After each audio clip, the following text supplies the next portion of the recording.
Bien, parece que a los demás le cogió el sueño. Vamos a comenzar entonces. Hoy vamos a seguir con las clases de cortante transversal. Hoy vamos a estudiar el flujo de cortante, que ya lo definimos en la última clase, ¿verdad? Que básicamente una fuerza por unidad de longitud. Lo único que en la clase pasada lo estudiamos como una fuerza a lo largo de la viga. Ahora lo vamos a ver como una fuerza a lo largo de la sección transversal. Que se puede considerar así en vez de considerar la distribución de fuerza, podemos considerar la distribución de flujo de cortante en el caso de las sesiones de pared delgada. Ahora, ¿qué son las sesiones de pared delgada? Bien, se denomina perfiles de pared delgada aquellas sesiones en que el espesor T es pequeño en comparación con las dimensiones de la sección transversal, ¿no? O sea, tanto del ancho como de la altura. Fíjense, la relación en este tipo de elementos es aproximadamente de 1:10.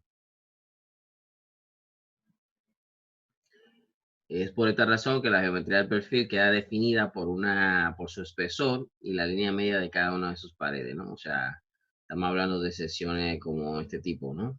Que son secciones, por lo general, utilizadas en la industria de la construcción metálica.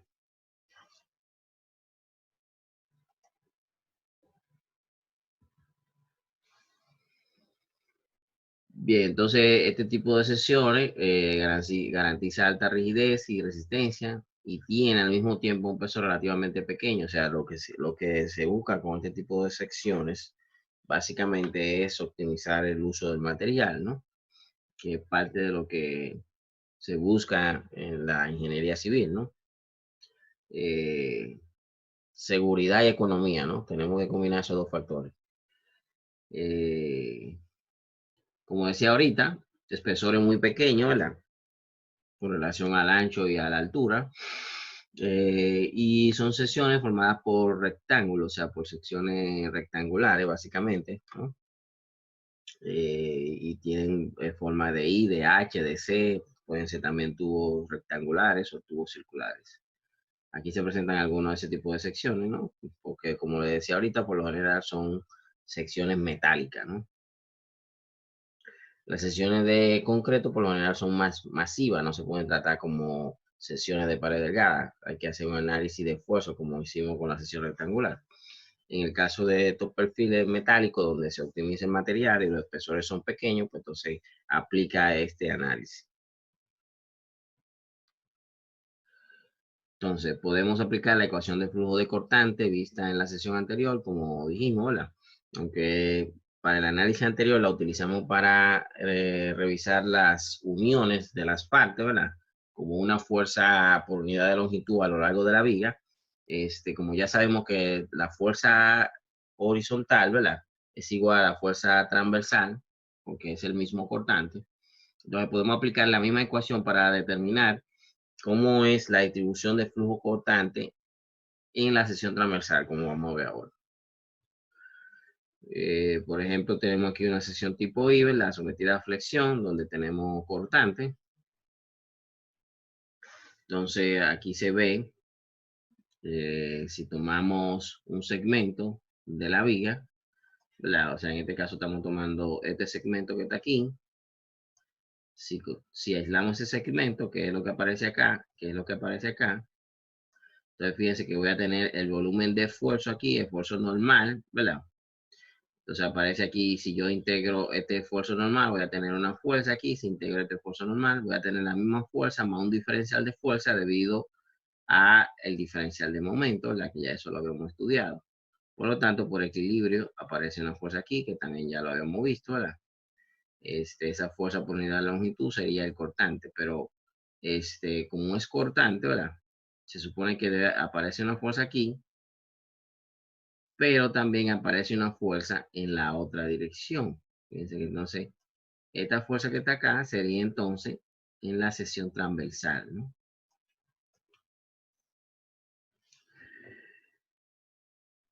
Se supone que Q es constante a través del grosor de la de la sección, ¿verdad? O sea, porque estamos hablando de espesores pequeños. Y si revisamos el cortante en la otra dirección, o sea, recuérdense que el cortante se está aplicando, o sea, fíjense que aquí está el cortante es así, ¿verdad? Se supone que si nosotros hacemos un análisis de esfuerzo, pues vamos a tener esfuerzo así, ¿no? Como vimos en la sección transversal de una sección rectangular. Pero ¿qué pasa con ese esfuerzo así vertical? En el caso, por ejemplo, del patín, que tiene un espesor pequeño, mírenlo aquí donde está, pues se supone que esta zona de acá y la zona que está aquí abajo están libres de esfuerzo. Por tanto, en dado caso que se haga un análisis exacto, la variación de esfuerzo sería algo así, ¿no? Como ya hemos visto en sesiones rectangulares, sería parabólica, donde el esfuerzo aquí es cero, el esfuerzo aquí es cero, y tendríamos un máximo en el centro, pero como esto es tan pequeño en altura, este máximo aquí es prácticamente igual a cero. Y por tanto, ese esfuerzo cortante que aparece de forma vertical se desprecia, ¿no? Y solamente entonces consideramos el esfuerzo que aparece de manera horizontal, ¿no? El esfuerzo que se ve aquí. Este esfuerzo que se ve aquí, ¿no? Que aparece de manera horizontal, ¿no? Y si ese esfuerzo lo multiplicamos por el espesor, entonces vamos a obtener una fuerza por unidad de longitud, que es el Q, ¿no? O sea, el Q también se puede definir como el cortante por el espesor. Y entonces vamos a tener una fuerza por unidad de longitud. O sea, aquí, si este es el volumen de esfuerzo, nosotros tenemos una fuerza que aparece acá, como ya vimos. Y como aparece esa fuerza, entonces debe aparecer una fuerza acá, que sería la fuerza que nosotros estamos estudiando, o el esfuerzo, ¿no? Tenemos un esfuerzo acá, cortante, aparece un esfuerzo cortante acá. Y ese esfuerzo cortante multiplicado por el espesor, como vimos es un espesor pequeño, entonces me va a dar el flujo de cortante. Recuerden que el cortante así existe, pero es prácticamente igual a cero y lo despreciamos.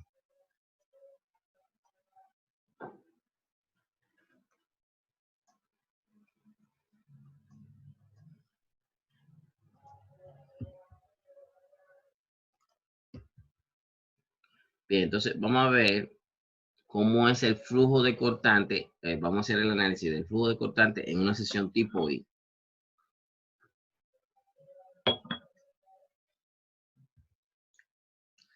Cualquier pregunta la puede hacer por el chat, ¿de acuerdo? Entonces, una sesión tipo I, aplicando la ecuación de flujo de cortante, ¿verdad? Como ya dijimos, flujo de cortante, esfuerzo cortante por el espesor.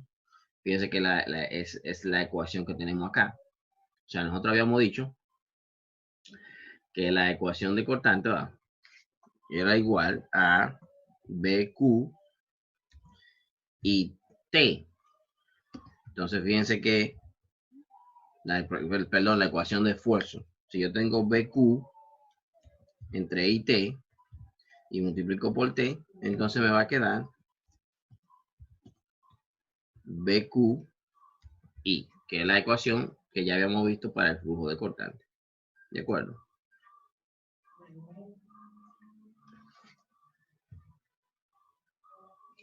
Entonces vamos a ver, vamos a suponer que estamos haciendo el análisis del flujo de cortante en el patín. ¿De acuerdo? Entonces fíjense que voy a tomar este cemento que está acá, ¿verdad? Cuya área sería igual a, vamos a poner aquí, esta distancia que está acá, ¿a qué va a ser igual? Déjenme reducir el tamaño.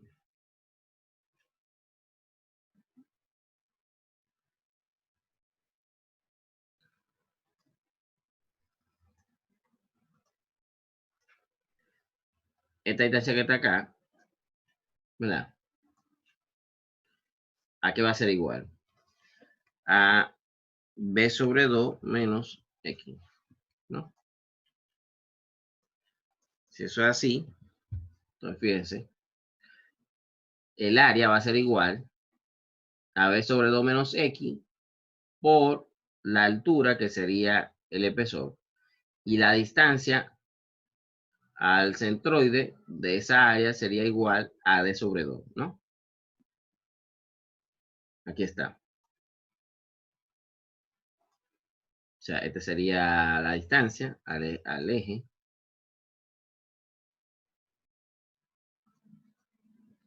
Y esto que está aquí sería el área, que ya vimos que varía dependiendo de X, ¿no? O sea, fíjense que esta sería el área. O sea, D es constante, D sobre D constante, y el área va a variar en función de X. O sea, yo voy a tener, sustituyendo Q aquí en esta ecuación, sustituyendo en la ecuación de flujo cortante, ¿verdad?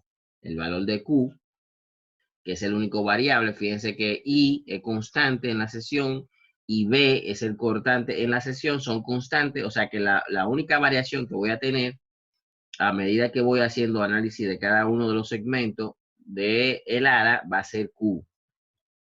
Sustituyendo en la ecuación de flujo de cortante, voy a tener esta expresión que está aquí, que haciendo las operaciones indicadas, me va a dar que el flujo de cortante en el ala es igual a esta expresión que está aquí. Fíjense que básicamente me indica que hay una variación lineal del flujo de cortante que es función de X, ¿no? Una variación lineal del flujo de cortante. Entonces, si sustituimos para X igual a B sobre 2, que sería cuando estoy aquí, o sea, cuando X es igual a B sobre 2, que es cuando estoy aquí,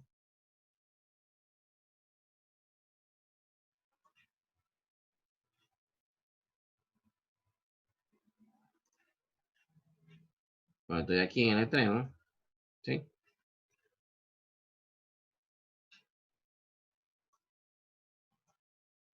Entonces voy a tener que para B sobre 2, sustituyendo aquí en la ecuación, fíjense que B sobre 2 menos B sobre 2 sería 0, Q sería 0, ¿no? O sea que aquí en el extremo, el cortante es 0. Eso es coherente con lo que pasa físicamente, ¿verdad? Porque todo este lado que está acá, o sea, estamos hablando de, en este caso, esta cara de acá, o lo mismo de este lado, por simetría, es lo mismo, ¿no? O sea, estamos hablando que el cortante aquí es 0. Y eso es así porque fíjense que toda esta cara que está acá, que es el borde del ala, está libre de esfuerzo, ¿no?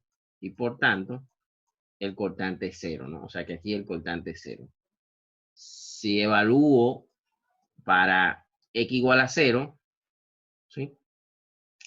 Que sería cuando estamos en este punto que está acá, ¿sí? O sea, fíjense acá, debería ser Z, ¿no? Porque estamos hablando de Z en este caso, pero bueno, da el mismo resultado. O sea, cuando si evaluamos para aquí, para x igual a 0, ¿sí? Entonces, el cortante me va a dar esta expresión que está aquí, BTD, B sobre 4i, que sería el valor máximo que puede tener el flujo de cortante en el ala. Además de que ya vimos que tiene, perdón, de que tiene una variación lineal, ¿no? O sea que el esfuerzo cortante aquí, déjame ponerlo, el esfuerzo cortante aquí sería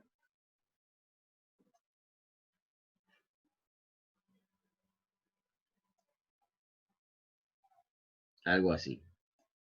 Y por simetría pasa lo mismo de este lado.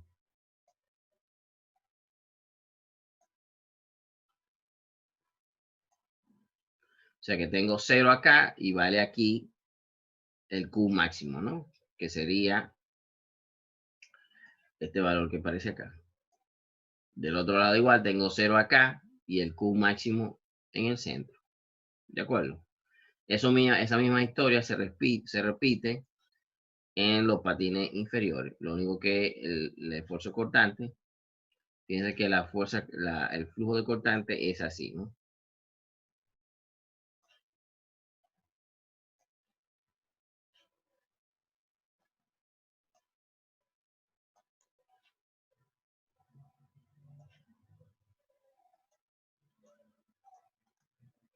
el flujo de cortante es así, ¿no?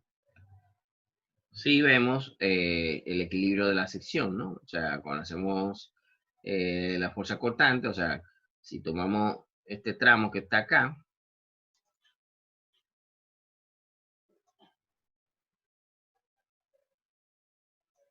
¿sí? Debido al signo de la fuerza, ¿verdad? Eso lo vimos acá, ¿no? A ver si lo puedo presentar aquí. A ver.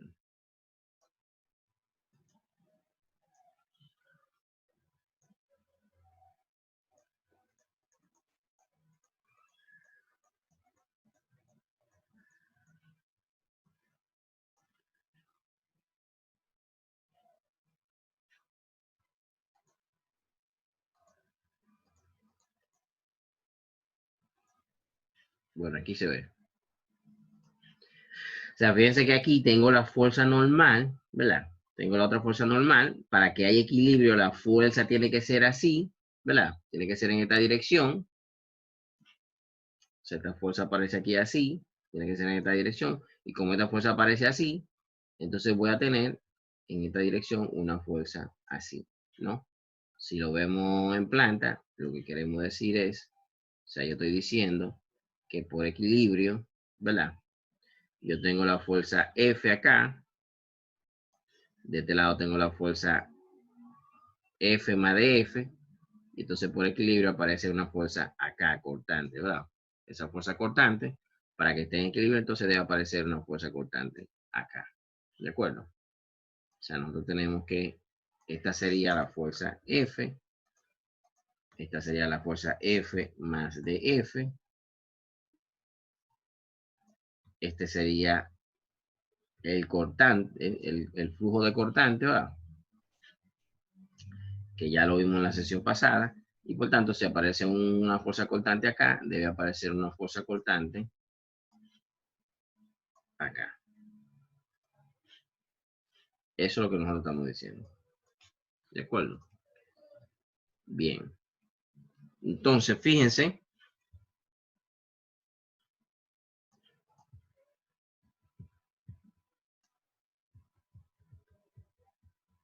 que de acuerdo a eso, entonces,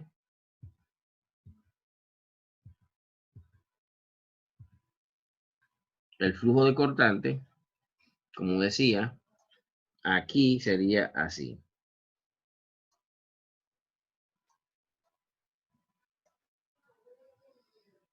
Y basado en esos mismos resultados, vamos a ver que en el caso del alma sería algo así.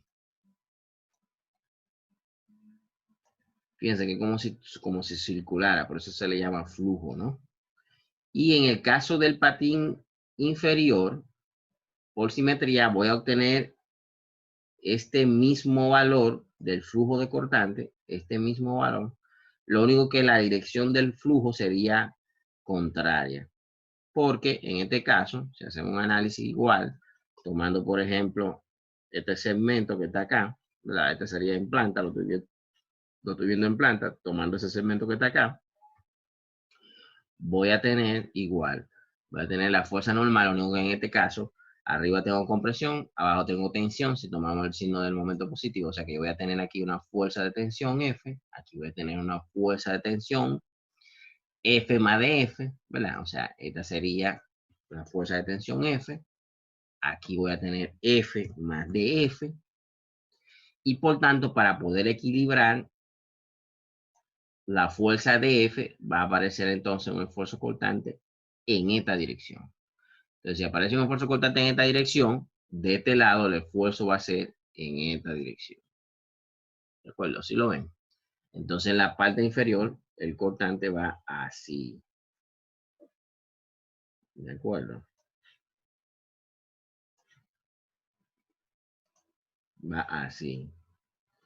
Y si hacemos el análisis para la otra dirección, vamos a ver que el cortante fluye así.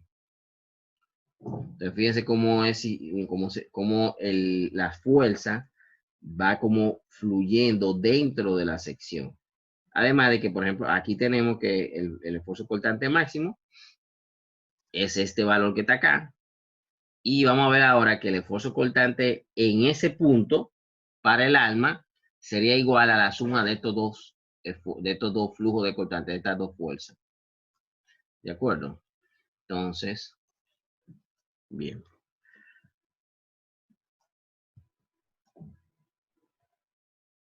Como decía, haciendo ese mismo análisis para, bueno, entonces, nosotros podemos determinar cuánto vale la fuerza total, ¿verdad? Nosotros dijimos que el flujo de cortante es una fuerza por unidad de longitud, ¿verdad?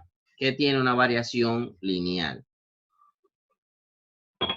Un triángulo, ¿no? Si integramos esa fuerza, tomando un diferencial, ¿verdad? Un diferencial de X por Q, me va a dar la fuerza que se genera ahí, ¿verdad?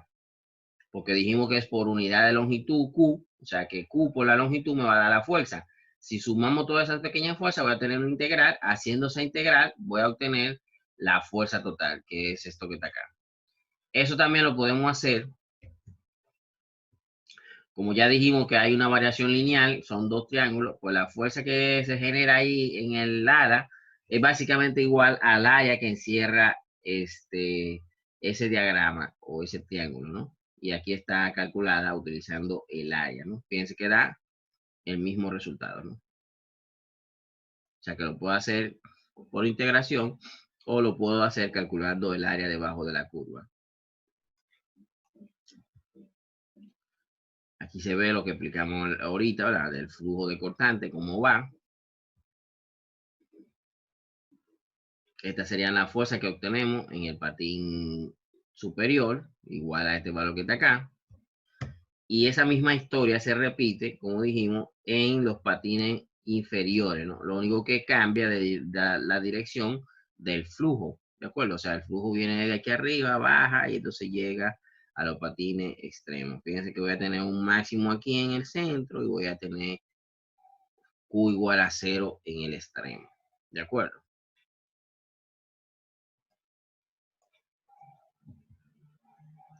Aquí se ven la fuerza igual en el patín inferior. Si hacemos un análisis del flujo de cortante en el alma, aplicando la misma ecuación, ¿verdad? Voy a tener la fuerza cortante en el alma, aquí está, ¿verdad? Fíjense que tengo el área del patín. Eso para calcular Q. Recuerden que lo único que varía en la sección transversal es el momento de primer orden, Q, porque todo lo demás permanece constante, ¿no? La inercia es constante, o sea, el valor de la inercia es constante y el valor del cortante también es constante en la sección. O sea que lo único que varía es Q, ¿no? Q.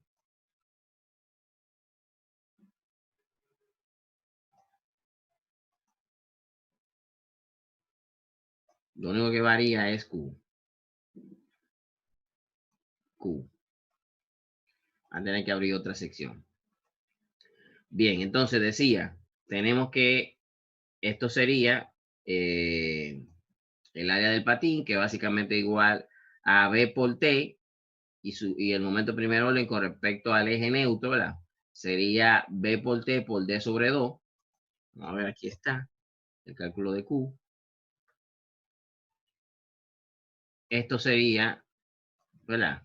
El momento primer orden del patín. Luego, si hacemos el momento primer orden de esta área que está acá, que sería variable en función de Y, míralo acá. Fíjense que esta distancia que está acá, que la voy a medir desde el centro. Recuérdense que por lo general este tipo de secciones, como son de espesores pequeños, las medidas se toman al centro de la sección. O sea, la línea del centro define la sección. Entonces tenemos que esta distancia que está acá sería igual a D sobre 2 menos Y.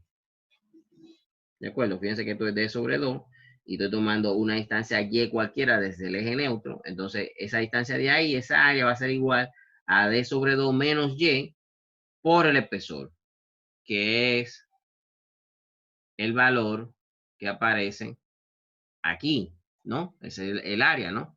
D sobre 2 menos Y por el espesor. Y la distancia al eje neutro va a ser igual a Y, que es la distancia que está acá, ¿verdad? Fíjense que aquí la tenemos indicada, o sea, Y, que sería esta distancia que está acá, más ¿verdad?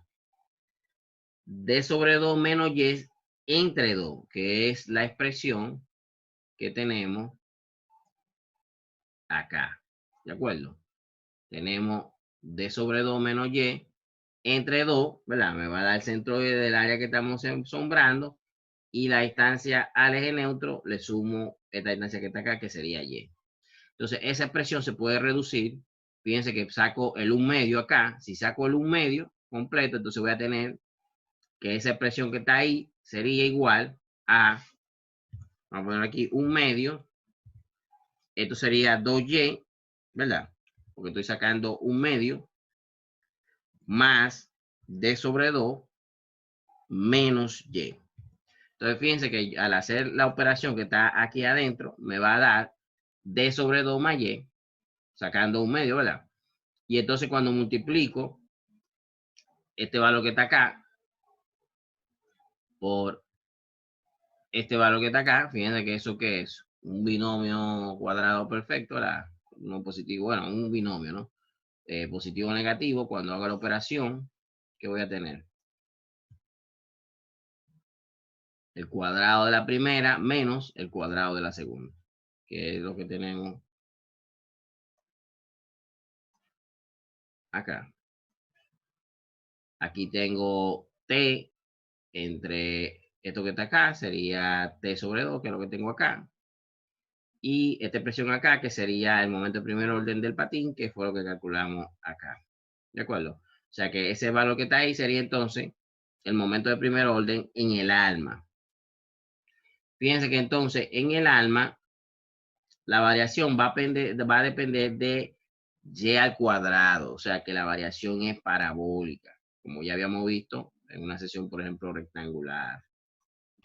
Por lo tanto, voy a tener, sustituyendo en la ecuación del flujo de cortante, que el flujo de cortante en el caso del alma va a ser igual a esta expresión que está aquí, ¿verdad? Sustituyendo el valor de Q, que es el variable, sabemos que B es constante, que Y es constante, y por tanto tenemos esta expresión para el flujo de cortante, que básicamente va a tener una variación parabólica, ¿de acuerdo?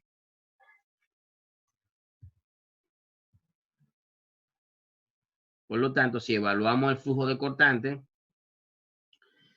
en este punto que está acá, que sería el punto más alejado, o sea que Y es igual a D sobre 2, mírenlo acá, sustituyo a Y aquí y evalúo esta expresión. Si sustituyo a Y, fíjense que va a ser D sobre 2 al cuadrado, me va a dar D al cuadrado sobre 4, o sea que esto que está aquí va a ser igual a 0. Y por tanto el cortante ahí va a ser igual a esto que está acá. BTD por B entre 2I, que si se fijan,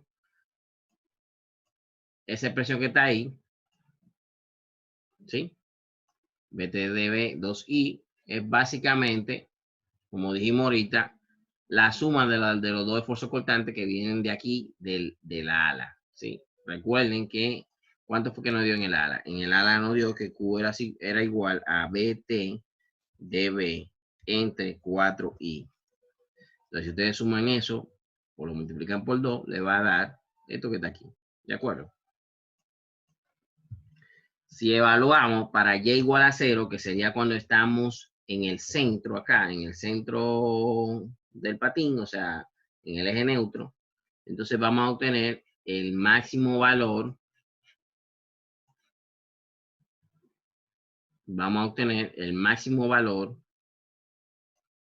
del flujo de cortante. Mirenlo ahí, o sea, Y igual a 0, esto sería 0, se multiplica aquí D al cuadrado, 2 por 4, 8, aquí está, D sobre 8, saco como factor común D, aquí está, y entonces me va a quedar B sobre 2 más D sobre 8, que es la expresión que tenemos acá. O sea que este sería el valor máximo del flujo de cortante en el alma. Y como decíamos, tiene una variación parabólica. Miren aquí cómo va la variación. ¿Sí? Aquí se ve la variación parabólica del flujo de cortante. Entonces, fíjense que voy a tener el flujo de cortante en el ala aquí, el flujo de cortante en el otro lado del ala. Y entonces aquí el valor del flujo de cortante es 2 veces este, ¿no? O sea, la suma de este y de este. Y el máximo lo voy a tener en el centro. Entonces, si sigo calculando para y igual a menos d sobre 2, vamos a obtener el mismo valor. Este mismo valor que está aquí. O sea, si consideramos y igual a menos d sobre 2, vamos a obtener el mismo valor que está acá. ¿Sí?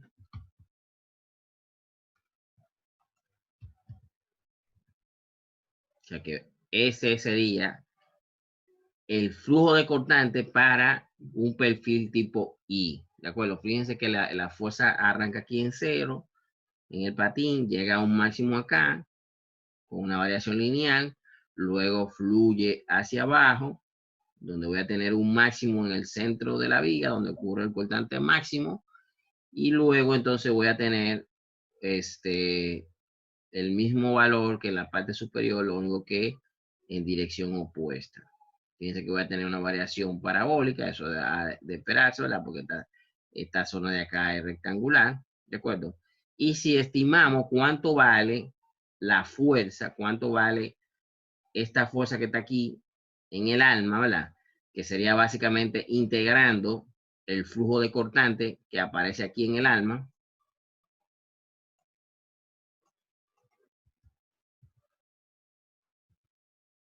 ¿Sí? Vamos a obtener la siguiente expresión que está aquí. ¿Sí? Vamos a obtener este valor que está acá. ¿Sí? Fíjense que básicamente es la misma integral que vimos ahorita. O sea, voy a tener el flujo de cortante, que es una fuerza por unidad de longitud, multiplicada por una longitud diferencial. O sea, yo tomé una longitud diferencial aquí, ¿no? De Y, ¿verdad? Que multiplicado por Q me tiene que dar entonces una fuerza, ¿no? Esa fuerza, ¿verdad? Diferencial, vamos a ponerlo aquí, esa fuerza diferencial, básicamente sería igual al flujo de cortante por la longitud diferencial. Y entonces, si quiero la fuerza total, integro esa fuerza y es lo que me da aquí, ¿no? Q por dy. Como límite voy a tener d sobre 2 y menos d sobre 2, que sería la longitud, los puntos extremos del alma. Haciendo las operaciones vamos a obtener esta expresión que está acá. Pero hay algo interesante, fíjense. Si calculamos la inercia de la sección, el valor exacto sería este que está acá, ¿no? Pero recuerden que estamos aproximando aquí, porque es una sección